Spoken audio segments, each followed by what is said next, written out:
Happy day children, Class 1 EVS, Everyday Science. In this topic, we will learn about float or sink and force.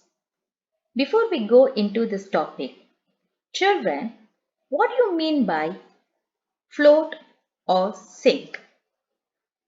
Suppose, if you drop any object in water, what happens to the object?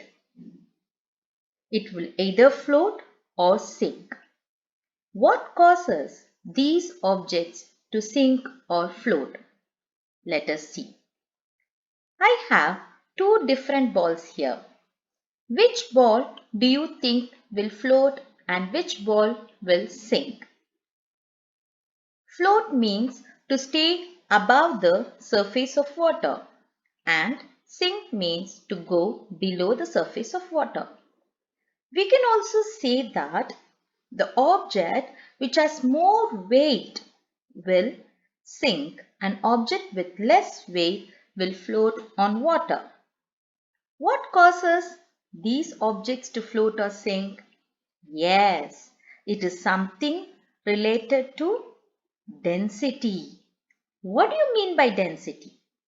Density is the degree of compactness as of an object which is nothing but weight.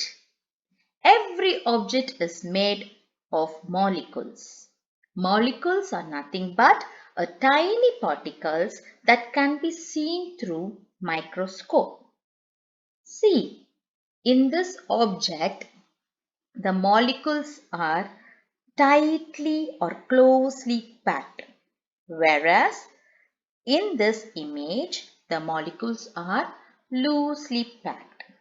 Hence, objects that are tightly packed with molecules will sink, whereas objects with loosely packed molecules will float in water.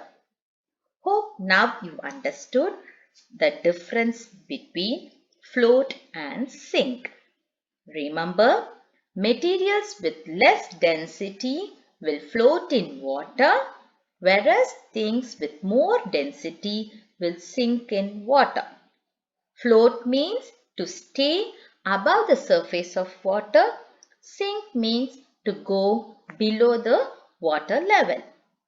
Now let us see what is force.